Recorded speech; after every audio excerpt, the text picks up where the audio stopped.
Cancer is very preventable. When the medical establishment acknowledges what I know about this disorder, what's causing it, and what we're not doing to prevent it or treat it, it will be recognized as the greatest tragedy in the history of medicine. What would you do if you had cancer? I would immediately get out of America because this is a stressful environment and stress does cause cancer to exacerbate. So I would immediately leave here, go somewhere indigenous where I can be around fruits, vegetables, easy. I would immediately start juicing, not eating. The thing you want to do is you want to starve cancer because you can feed cancer. And one of the primary things you can feed cancer with is sugar. Be sure to check this next video out that's right here. Thomas Seyfried is a professor of biology, genetics, and biochemistry who has dedicated the past 30 years gathering scientific evidence on what could be the true origin and prevention of cancer. We have 1,700 people a day dying from cancer in the United States, which comes to about 70 people per hour in the United States. Now, when I went to China, I looked at some numbers there, and it was 8,000 people a day are dying from cancer. Obviously, the population is so much larger. But what we do know is that it's supposed to be a lot worse by 2050 than it is today. 600,000 a year are dying from cancer, and it goes up and up and up every single year.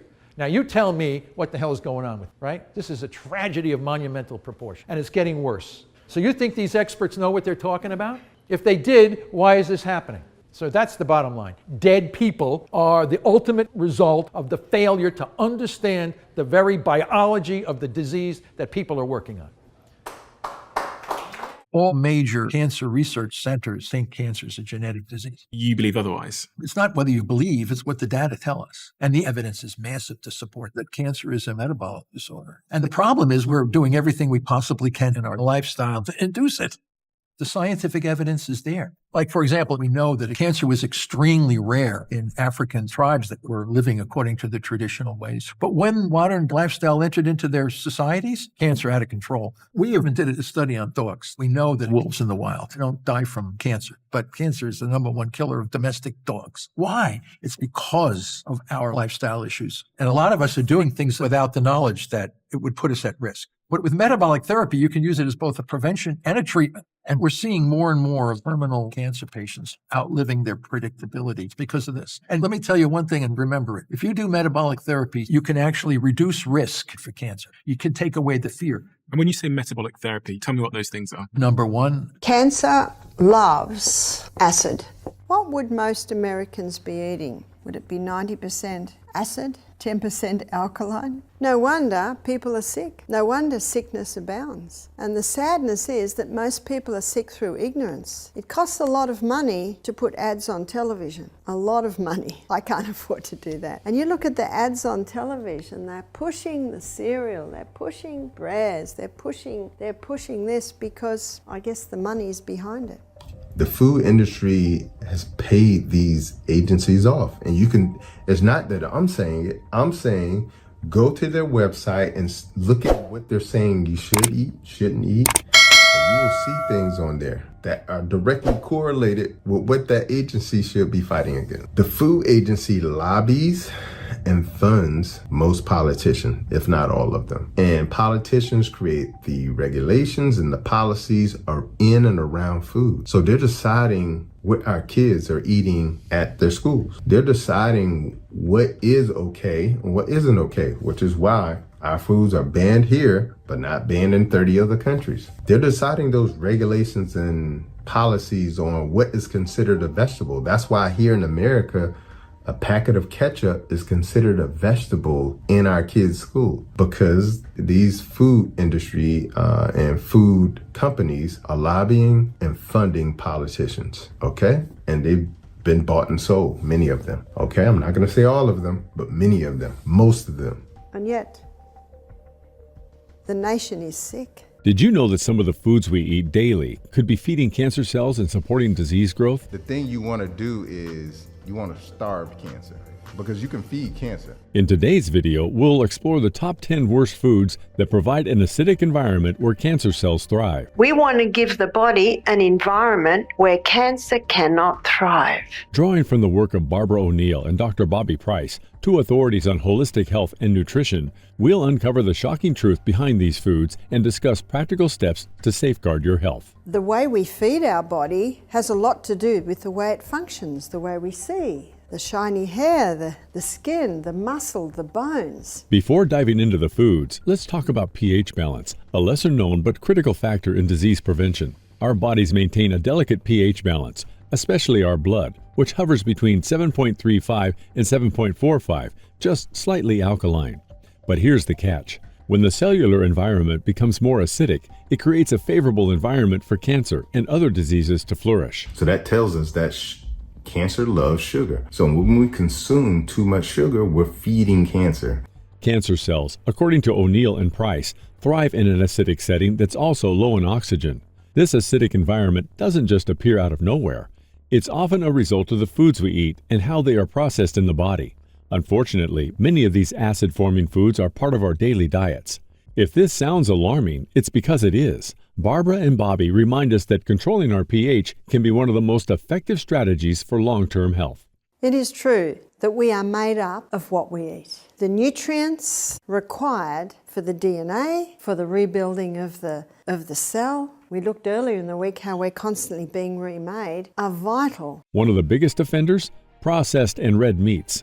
Did you know that processed meats like bacon, hot dogs, things of that nature, processed meats, they are considered a level 1 carcinogen? That's by the governing body that determines what is and what isn't cancerous. That means that it's in the same category with cigarettes, plutonium, and asbestos. You're never going to see a commercial or even see a warning label on those type of food. Processed meats are not just acidic, but are often loaded with preservatives and chemicals that raise toxicity levels in the body. I learned that processed meats and red meat increases the risk of colorectal cancer. And for those of you who don't know, African Americans are 2 to 3 times more likely to be diagnosed with colorectal cancer and have a 40% increased risk of dying of colorectal cancer as compared to our counterparts. Red meats, on the other hand, contain proteins that break down into acid-forming components, placing a heavy load on the body's regulatory systems. Dr. Colin Campbell's research, referenced by O'Neill, demonstrates how these meats promote cancer cell growth by turning the body more acidic and less oxygenated. When meat breaks down in the body, only 58% is burned as fuel. That's a 42% waste. And that waste is a sulfur waste. This explains why Dr. Colin Campbell, we could switch cancer cells on and off by the amount of meat and dairy products he was giving the rats. The takeaway here is clear. Reducing intake of these meats can lessen the acidic load and create a more cancer-resistant environment.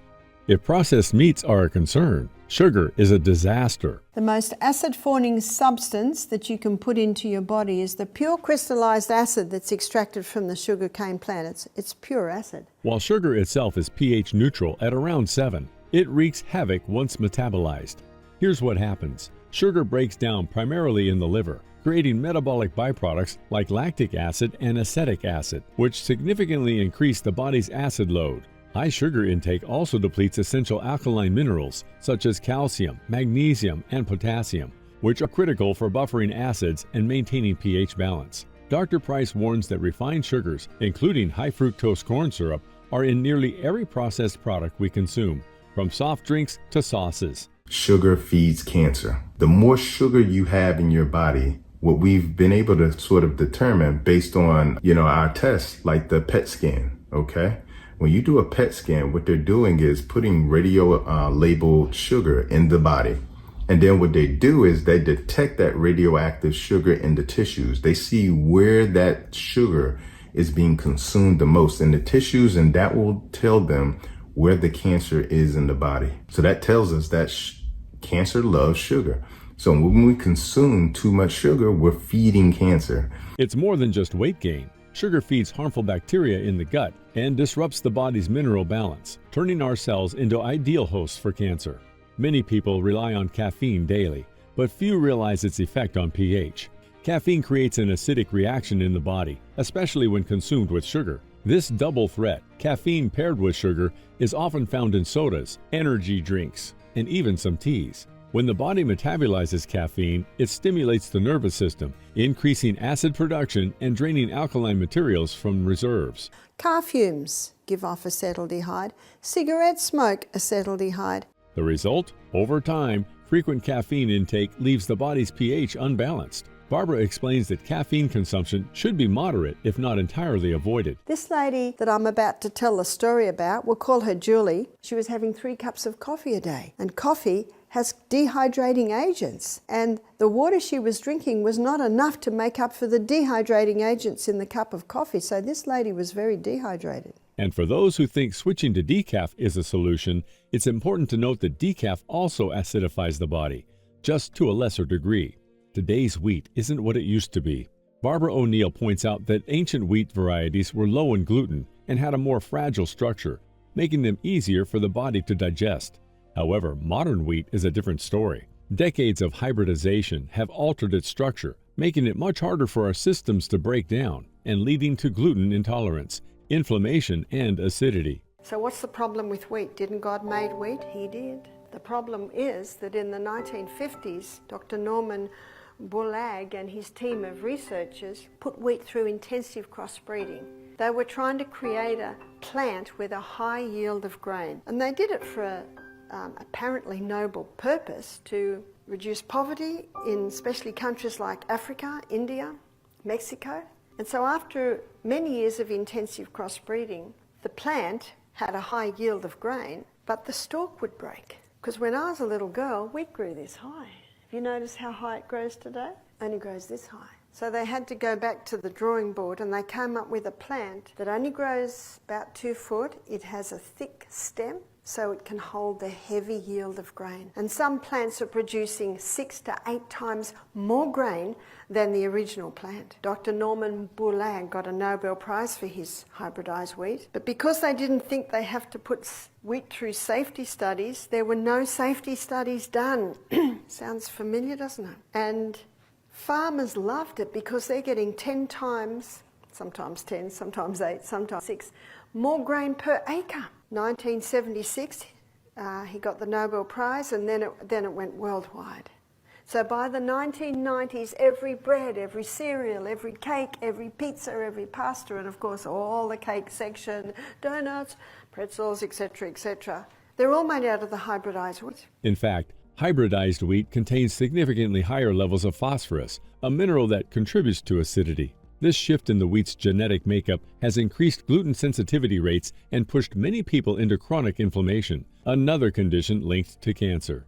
Imagine the typical diet, packed with bread, pasta, cereals, and pastries, all made with this hybridized wheat.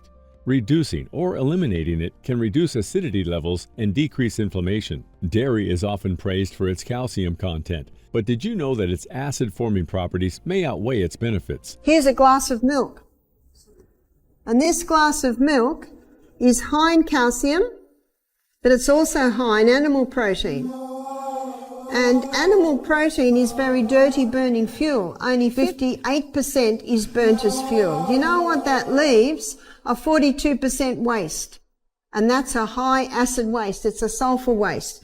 And so what the body uses is it uses the most alkaline mineral, which is calcium, to negate the sulfur residue. Do you know how much calcium is left for the human body after a person drinks a glass of milk? None. Cows can access that calcium because they've got 5 stomachs. We've only got 1. And the countries in this world that are the highest dairy consumers have the highest incidence of osteoporosis. Where does the elephant get his calcium from for his huge bones? Where does the orangutan? The creatures in this planet with the biggest bones are vegetarians. They get it from grass. I've got some good news. You don't have to eat grass. You can eat broccoli and bok choy and all your dark green leafy. The digestive breakdown of dairy products produces acidic compounds, particularly in aged cheeses like blue cheese, which contain mold and ferment in a way that raises acid levels in the body. Aged cheese. What's the blue in the blue vein cheese? The blue in the blue vein cheese is mould. So the only cheeses that don't sit under that category, the cheeses that have probably a pH of 7 would be your fresh. So that's your cottage, your ricotta. I'm not saying that they are okay, because usually they come from cows who have not been fed right or have chemicals in them.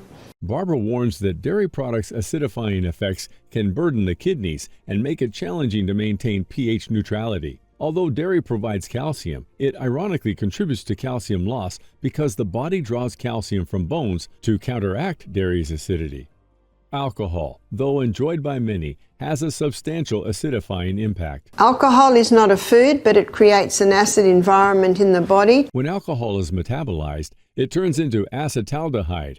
An acetaldehyde is a neurotoxin. A neurotoxin basically is a brain poison. Barbara O'Neill notes that this process doesn't just affect the liver, but raises acidity across the entire system. Alcohol not only taxes the liver and kidneys, but also dehydrates the body, compounding its acidifying effects. So many people have, quote me on some study, and it's never a study, it's something that they've heard, that a glass of alcohol a day is actually good for you. All of these studies have been funded by the alcohol industry and don't do a complete analysis on the impact of alcohol on our bodies. It's important that you know that you need to do your research, because when you look at alcohol, alcohol is considered a drug. Drinking alcohol occasionally may be manageable, but heavy consumption quickly shifts the pH balance, promoting disease and taxing the liver's ability to cleanse the body. Barbara advises moderation, noting that the risk of chronic acidity from alcohol are simply not worth the short-term enjoyment. Artificial sweeteners, often marketed as healthier alternatives to sugar, can be just as harmful.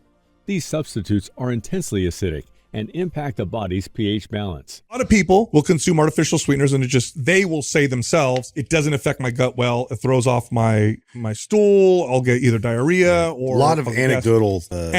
Artificial sweeteners disrupt gut bacteria, promoting an acidic environment in the digestive system and leading to inflammation. According to Dr. Price, the use of artificial sweeteners like aspartame can stress the body's regulatory systems, ultimately making the body more acidic. So hugely important. You want to stay away from the sugary beverages, even the zero beverages. So when you see those Coke Zeros and whatever Zeros, it may say no sugar, no carbs. Guess what? It has an artificial sweetener in it. The fact that these sweeteners are found in diet sodas and low-calorie snacks means we're often consuming them unknowingly, increasing our body's acid levels without realizing it. Many oils used in processed foods, such as canola and soybean oils, are high in omega-6 fatty acids. These oils disrupt the cellular membrane, okay? Now, I'll tell you, because people have the perspective that we have trillions of cells. And so as a result of having trillions of cells, people are under the impression, well, a little bit of oil can affect all the cells. Well, here's what's important. You don't need to affect all the cells, but if you disrupt one cell and cause a mutation that leads to one cell becoming cancerous, that one cell that becomes cancerous can create cancer in the body. So it's really important we know and understand that oils also disrupt the cellular membrane as well, which can eventually lead to the DNA being affected, damaged, and ultimately mutating. Last thing is that oils are linked to obesity, dementia, and even cancer. These fatty acids, when overconsumed, contribute to an inflammatory response in the body, leading to higher acidity.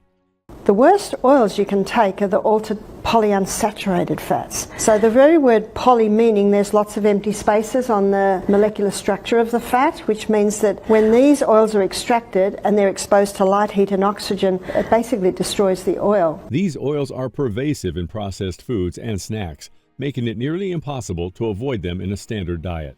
Barbara O'Neill highlights the importance of choosing healthier oils, like olive oil and avocado oil, which have anti-inflammatory properties and can help balance pH.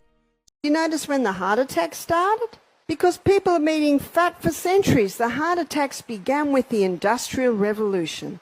And that's when man began to extract oils out of hard seeds.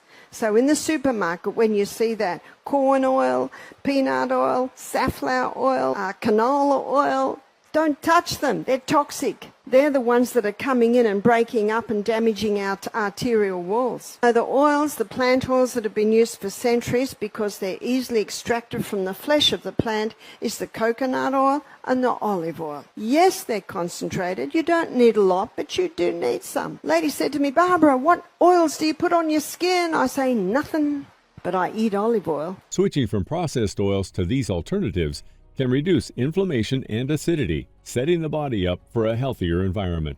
Refined carbohydrates, such as white bread, pasta, and pastries, are stripped of their nutrients and fiber.